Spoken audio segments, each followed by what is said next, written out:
SI గారు ఉన్నారా అమ్మా? ఉన్నారండి. బిజీగా ఉన్నారా? ట్రీట్మెంట్ తీసుకుంటున్నారు.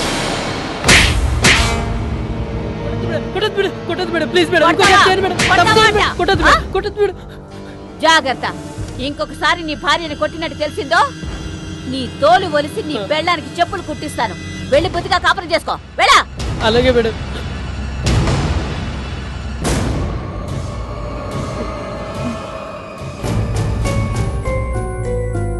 ఎస్ఐ గారు నమస్కారం. తొందరగా వచ్చిన పని ఏమిటో చెప్పు. అసలే కారంగా ఉన్నాను. ఏముందమ్మా, మనం వెళ్ళి మా అల్లుడికి వార్నింగ్ ఇచ్చామా, అయినా కొంచెం కూడా ఉలుకు పలుకు లేదు. టైం ఇచ్చాం కదా, ఈ రోజు ఇవ్వకపోతే అప్పుడు చూద్దాం. మీరందరితో చెప్పినట్టు చెప్తే మనసు మార్చుకొని పాపనిచ్చేసే రకమైతే ఏ ఇబ్బంది లేదు. అతను అలా చేయడు. అక్కడేమో హారిక నా బిడ్డ అని కన్నీరు మున్నీరుగా ఏడుస్తోంది. మీరేమి అనుకోకపోతే ఒక్కసారి అక్కడికి వెళ్ళొద్దామమ్మా. చూడండి, మాకెన్నో సమస్యలుంటాయి, మీదొక్కటే కాదు కదా. తెలుసమ్మా, కాకపోతే ఇక్కడే ఉంటాడన్న గ్యారంటీ ఉంటే ఈ రోజు కాకపోయినా రేపైనా పాపం తీసుకోవచ్చు. కానీ ఆ పిల్లతో సహా ఊరు వదిలిపెట్టి వెళ్ళిపోతే పాప దొరకదుగా. ఒక్కసారి అక్కడికి వెళ్తే మీ మీద ఉన్న భయంతో అయినా పాపనిస్తాడేమో అని నా ఆశ. అతని ఫోన్ నెంబర్ తెలుసా? తెలుసమ్మా. ఒకసారి డైల్ చేసివ్వు, చెప్తాను.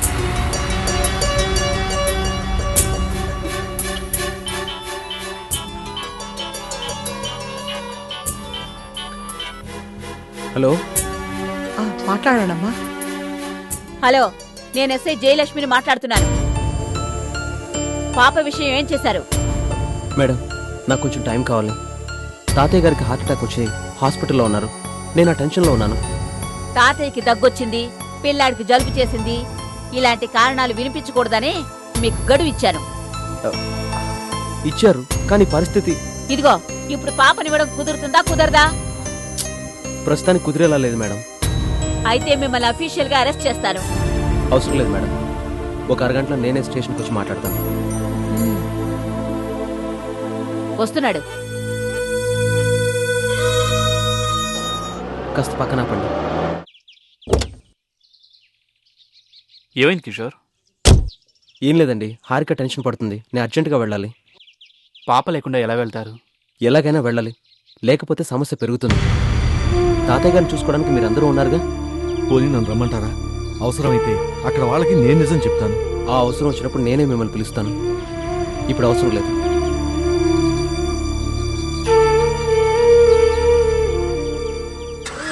నువ్వు పోనీ.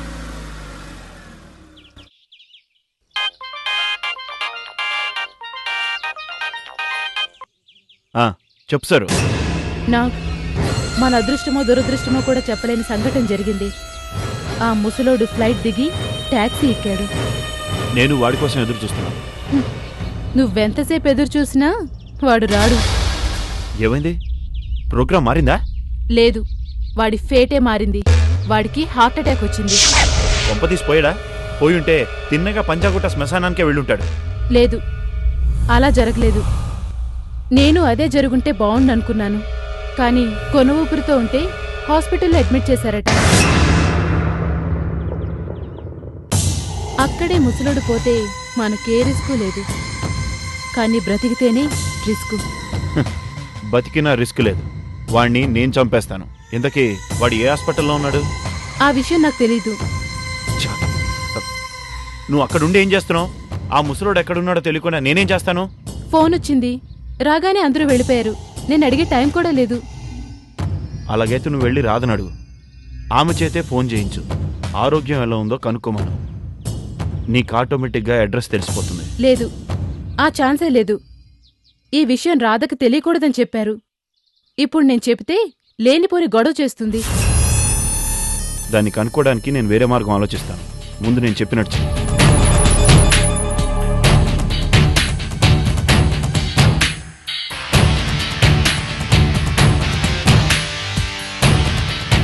హాస్పిటల్లో ఉన్నాడంటే ఎస్ఐ అక్కడే ఉంటాడు.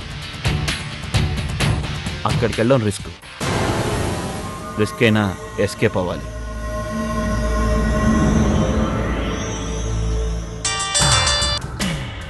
చెప్పు నాగరాజు, ఆ ముసలోని వేసావా? లేదు, వాడు హాస్పిటల్లో ఉన్నాడు. చుట్టూ పోలీసులు ఉన్నారు. నువ్వు సేఫ్టీగా ఒక పని చేయి. వెంటనే ఓ నలుగురిని మన ప్లేస్లో వెయిట్ చేయమను. అక్కడికి ఒక అమ్మాయి వచ్చి నా కోసం వెయిట్ చేస్తుంది. నేను చెప్పగానే దాన్ని కిడ్నాప్ చేయడానికి రెడీగా ఉండమను. వెంటనే వెళ్ళమను. కిడ్నాప్ మాత్రం మిస్ కాకూడదు. అలాగే, నువ్వు జాగ్రత్త. బాయ్.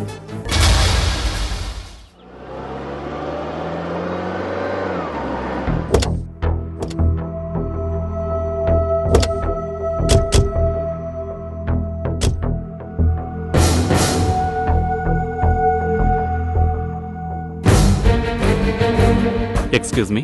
చెప్పండి సార్.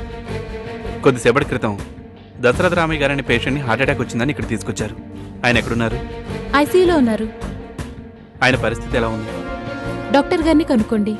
ఇంతకీ అతన్ని తీసుకొచ్చింది ఎవరు? ఒక టాక్సీ డ్రైవర్ తీసుకొచ్చాడు.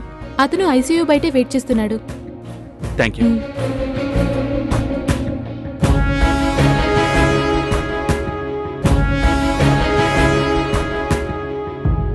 ఆయన హాస్పిటల్లో చేర్చింది నువ్వేనా? అవును sir. Excuse me doctor, patient condition ఎలా ఉంది?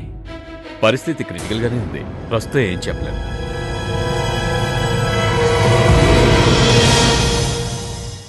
మీలో పేషెంట్కి సంబంధించిన వాళ్ళెవరు? అందరం ఆయనకు సంబంధించిన వాళ్ళమే. కౌంటర్ దగ్గరికి వెళ్ళి ఫార్మాలిటీస్ పూర్తి చేయండి. అలాగే డాక్టర్. బాబు, ఆపరేషన్ ఏమైనా చేయాలనుకుంటే వెంటనే చేయండి. అబ్జర్వేషన్లో ఉంచాం. ఏ విషయం కన్ఫర్మ్ అయ్యాక ఫర్దర్ ట్రీట్మెంట్ మొదలు పెడతాం. అసలు ఏం జరిగింది? ఎయిర్పోర్ట్ నుంచి సిటీకి తీసుకొస్తున్నాను సార్. అప్పటి వరకు ఫోన్లో మాట్లాడుతూనే ఉన్నారు. ఒక్కసారిగా గుండె నొప్పి అని పడిపోయారు. నేను కంగారు పడి వెంటనే హాస్పిటల్కి తీసుకొచ్చాను. ఆయన వాళ్ళు ఎవరు నీకు చెప్పారా? లేదు సార్. మరి కొట్టాలకి ఫోన్ ఎలా చేసావు? ఏం చేయాలో పాలుపోలేదండి. అందుకే ఆయన సెల్ ఫోన్లో నంబర్ చూశాను. అందులో చివరిసారి మాట్లాడిన నంబర్కి ఫోన్ చేశాను సార్.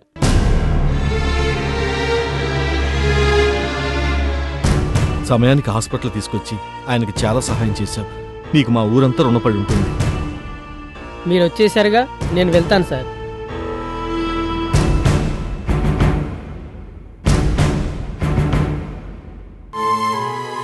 సమస్య తీరిపోయిందనుకున్నాము, మళ్ళీ మొదలైంది. ఎంతో మందికి మేలు చేసిన ఆయనకు ఏమీ కాదమ్మా. ఆయన తప్పకుండా నవ్వుతూ లేస్తారు. నిజంగా అలా జరిగితే రాధ అన్ని సమస్యల నుంచి కోలుకున్నట్టే.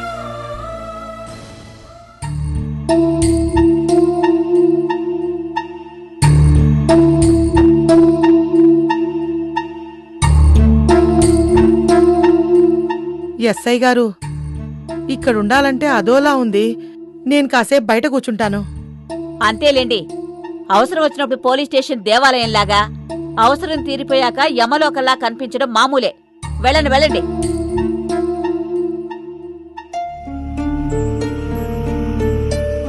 నేనెంత చెప్పినా హారిక వినిపించుకోవడం లేదు బాబు. మాటి మాటికి స్టేషన్కి వెళ్ళు వెళ్ళు అని ఒకటే గోల. అందుకే స్టేషన్కి వచ్చాను. అంతా తెలిసి నీకేమీ చేయలేకపోతున్నాను. నన్ను క్షమించు బాబు. దురదృష్టం నాదైనప్పుడు మీరు మాత్రం ఏం చేస్తారులే. నేనే ఏదో ఒకటి చేస్తాను.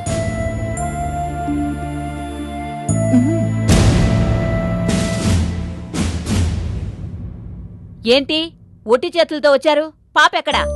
ఎస్ఐ గారు, నేను సమాధానం చెప్పుకునే పరిస్థితిలో లేను. దయచేసి నేను చెప్పేది వినండి. మీరు ఏం చెప్పినా వినడానికి నేను సిద్ధంగా లేను.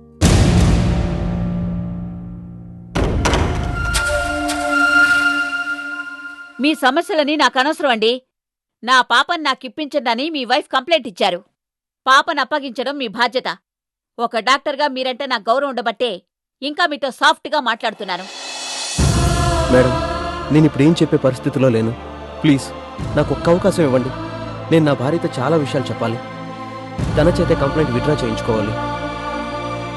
మీరు చేసింది తప్పు అని తెలిసినప్పుడు మీ భార్య చెప్పినా వదలు మిస్టర్. నేను తప్పు చేయలేదని ముందు నా భార్యకే చెప్పాలి. ఆమెకే ప్రూవ్ చేయాలి. అదేదో ఇక్కడ చెప్తే సరిపోతుంది కదా. లేదు మేడం, ఈ విషయాలన్నీ ముందు హారికతోనే చెప్పాలి.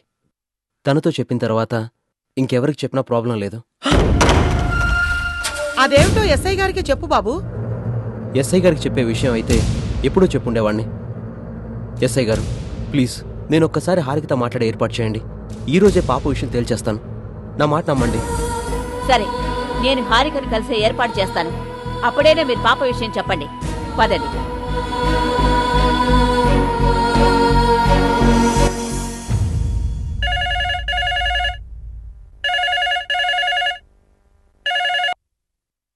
హలో హలో హారిక గారా అండి? అవును, మీరెవరు? నేను మీకు తెలియపోయినా మీ ఆయనకి నేను బాగా తెలుసు. అంతేకాదు, మీ ఇద్దరి మధ్య జరుగుతున్న గొడవలు అన్నీ తెలుసు. తెలిసి ఆయన చెప్తే వినిపించుకోను కాబట్టి మీ చేత నచ్చ చెప్పాలని చూస్తున్నారా? పైగా పోలీస్ కంప్లైంట్ ఇచ్చాను కదా. మీరాయన్ని ఏదో విధంగా ఈ విషయంలోంచి బయటపడేయాలని చూస్తున్నారా? అబ్బే అలాంటిదేం లేదమ్మా. మొగుడు పెళ్ళాల గొడవ మధ్యలో తలకాయ ఉన్నవాడు ఎవడు తలదోర్చడని నాకు బాగా తెలుసు. అయితే మీరు నాకెందుకు ఫోన్ చేసినట్టు? ఈ నెంబర్ మీకెలా తెలుసు? అది మీ ఆయన ఇచ్చాడమ్మా. నీతో విషయం చెప్పమన్నాడు. ఇందాకే కదా మొగుడు పెళ్ళాల గొడవలో తలదూర్చునని చెప్పారు. మీ గొడవల్లో తలదూర్చడానికి ఫోన్ చేయలేదమ్మా. ఏ పాప కోసం అయితే మీరు పోలీస్ స్టేషన్కి వెళ్ళి మీ ఆయన్ని అరెస్ట్ చేస్తానని బెదిరించారో ఆ పాప గురించే మీకు చెప్దామని ఫోన్ చేశాను. పాప గురించి మీకెలా తెలుసు? అది ఎక్కడుంది? పాప నా దగ్గరే ఉంది. పాప మీ దగ్గర ఎందుకుంది? అసలే దాని ఆరోగ్యం బాలేదు. దానికి రోజు మందులు ఇస్తున్నారా? అది ఎన్ని రోజుల నుంచి మీ దగ్గర ఉంది? ఆయన అప్పుడప్పుడైనా పాపం చూస్తున్నారా, లేక పూర్తిగా గాలికి వదిలేశారా? మీకు కావాల్సింది పాపకి సంబంధించిన ప్రశ్నలా? ఏది కావాలో చెప్పండి, అదే చేస్తాను. నాకు పాప కావాలి. కరెక్ట్ గా చెప్పావు. నేను చెప్పిన దగ్గరికి నువ్వు వస్తే మీ పాప నీకు ఇచ్చేస్తాను.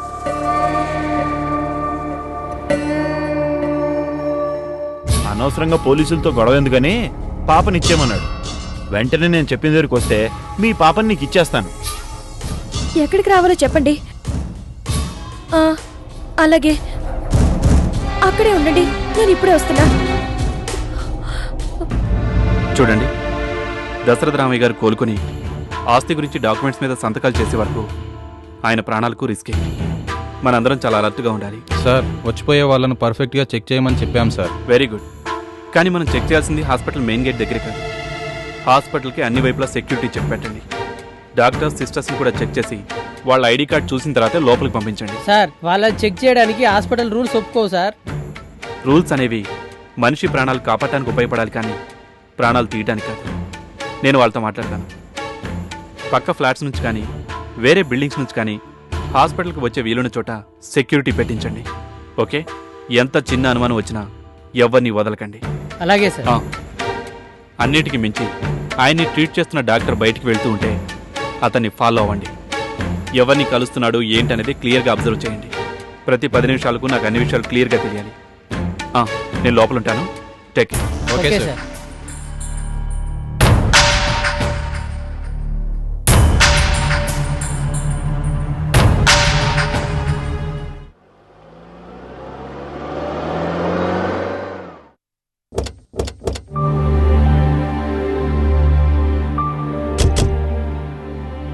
హారిక, అమ్మా హారిక, ఇంటికి తాళం వేయకుండా ఎక్కడికి వెళ్ళి ఉంటుంది? అదేంటి అత్తయ్య, హారిక పరిస్థితి మీకు తెలుసు కదా. ఒంటరిగా వదిలేసి ఎలా వచ్చారు? నన్నేం చేయమంటావు బాబు? నిద్ర లేచిన దగ్గర నుంచి నువ్వెళ్ళు, పాప సంగతి చూడు అని ఒకటే గోల. నేను చెప్పిన మాట వినిపించుకోదు కదా. వినిపించుకోదని వదిలేడువేనా? అసలు తను ఏమైందో ఏంటో.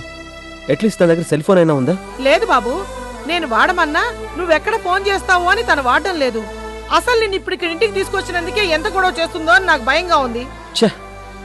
అసలే సమస్యలో ఉంటే ఇదొక సమస్య. ఏంటి కిషోర్ అంత టెన్షన్ పడుతున్నావు? తన ఇంట్లో లేదంటే ఎక్కడికో దూరం వెళ్ళినట్టు అలా భయపడతావేంటి? నా సమస్య మీకు అర్థం కావడం లేదు. సరిగ్గా ఇలాంటి సమయంలో హారిక ఇంట్లో లేదు అంటేనే భయంగా ఉంది. ఏంటా సమస్య? ఏదైనా ఉంటే నాతో చెప్పండి, నేను సాల్వ్ చేయడానికి ప్రయత్నిస్తాను. అవన్నీ నేను ఇప్పుడు చెప్పలేను. ఒక్కరోజు ఆగితే ఈ సమస్యలన్నీ తీరిపోతాయి. మీ సమస్యలు తీరిపోతాయి సరే, ఇప్పుడు హారిక్ వచ్చిన ప్రాబ్లం ఏంటి? ఏమీ లేకపోతే మీరంత టెన్షన్ పడరు కదా. అంటే తను అసలే సమస్యలో ఉంది కదా. ఇలాంటి టైంలో ఒంటరిగా ఉంటే ఏం చేసుకుంటున్నానని భయపడుతున్నాను అంతే. నేను వచ్చేటప్పుడు ఇంట్లోనే ఉంది బాబు. ఇంతలోనే ఏమైపోయిందో అర్థం కావడం లేదు. చూడు కిషోర్, మీరు మీ భార్యని ఒప్పించడం ఒప్పించకపోవడం అది మీ పర్సనల్ విషయం. ఆమె కంప్లైంట్ విత్డ్రా చేసుకోకపోతే మాత్రం మీకు ప్రాబ్లం తప్పదు. బాబు, ఆరికి సంగతి నేను చూస్తూనే ఉన్నాను కదా. ఇప్పుడు ఏది వినిపించుకునే స్టేజిలో లేదు. నువ్వు ఏది చెప్పినా వినిపించుకోదు కూడా.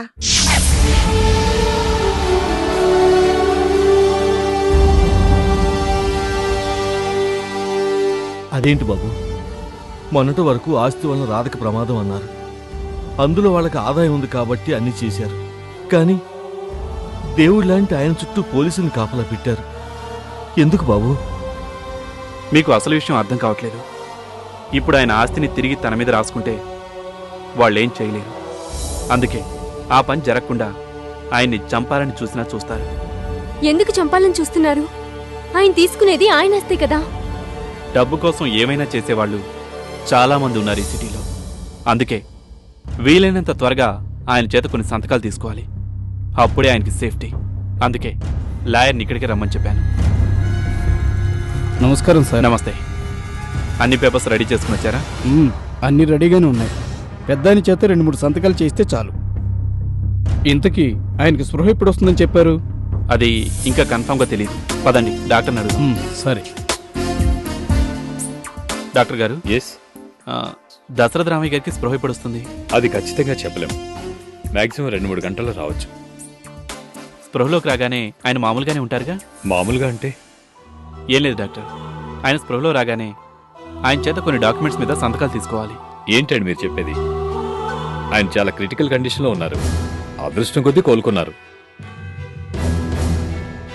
అలాంటి వ్యక్తి మెంటల్ కండిషన్ ఎలా ఉంటుందో తెలీదు. ఆ పరిస్థితుల్లో సంతకాలంటారేంటి? డాక్టర్ గారు, ఆయన ఏ పరిస్థితులు ఉన్నారో ఇంకా మీకు అర్థం కాలేదా? బయట ఇంతమంది పోలీసులు, చెకింగ్లు అన్నీ ఆయన్ని కాపాడటం కోసమే. ఆయనతో ఎంత త్వరగా సంతకాలు తీసుకుంటే అంత మంచిది. సరేనండి, పేషెంట్ కండిషన్ సరిగా లేకపోతే మేము ఖచ్చితంగా ఆయనతో ఏ పని చేయించలేం. డాక్టర్ గారు, దీని గురించి మనం ఆర్గ్యూ చేసుకోవడం దేనికి? ముందు ఆయనకి స్పృహ రానివ్వండి, అప్పుడు చెక్ చేయండి. పరిస్థితి బాగుంటే సంతకాలు తీసుకుంటాం, లేకపోతే ఆల్టర్నేటివ్ ఆలోచిద్దాం. సరేనండి, మీరు చెప్పినట్టు చేద్దాం. మీ ఏర్పాట్లు మీరుండండి. మేము వీలైనంత త్వరగా ఆయన కండిషన్ బెటర్ అవడానికి ట్రై చేస్తాం. Thank you doctor. పదండి.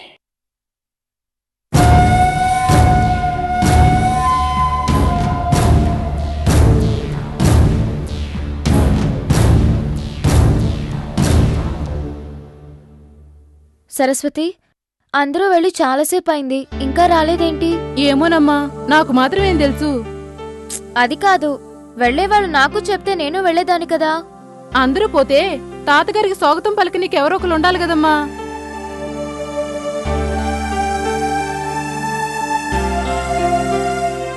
అది నిజమేలే. అయినా వెళ్ళి ఇంతసేపు అయింది, ఇంకా రాలేదేంటబ్బా? నీకోసం తాతగారు ఏదన్నా బహుమతి కొనాలనుకున్నారేమో, దానికోసం అందరూ కలిసి పోయిండ్రేమో. ఏంటో సరస్వతి, నాకు సంతోషం కలగాలని అందరూ అన్నీ చేసినా చివరికి నాకే బాధ మిగులుతోంది. ఏంటో. ఇప్పుడు ఆ బాధల గురించి ఎందుకు గాని, తాతగారు పోయింది ఆరోగ్యం బాగాలేకే కదా. అవును. మరి గట్లంటప్పుడు ఆయన తిరిగొస్తుంటే కనీసం ఆయన పేరు మీద గుళ్ళో అర్చన చేయించాలా లేదా? నిజమే సరస్వతి, చేయించాలి. కానీ వాళ్ళు వచ్చేసే టైం అయింది కదా. టైం అయిపోయింది గాని ఆయన ఇప్పుడు రాలే కదా. పదరాదమ్మా, ఇప్పటికిప్పుడు పోయి అర్చన చేయించుకోదాం పదా. ఇప్పుడు వెళ్తే ఎలాగే, మనం వెళ్తే వాళ్ళు వచ్చేస్తే ఎలా? రాదమ్మా, మనమేమైనా పక్కూరికి పోతున్నామా ఏంది? 4 అడుగుల్లో ఉన్న అష్టలక్ష్మి గుడికి పోతున్నాం. గట్ల పోయి గిట్లొచ్చేస్తాం కదా. అంత దగ్గరలో అష్టలక్ష్మి గుడి ఎక్కడుంది? మన వెనకీదిలో ఉంది. త్వరగా పోదాం పదమ్మా. మీ తాతయ్య గారు కూడా నా మనవరాలు నా కోసం గుడికి పోయి అర్చన చేయించుకొచ్చిందని సంతోషపడతారు కదా.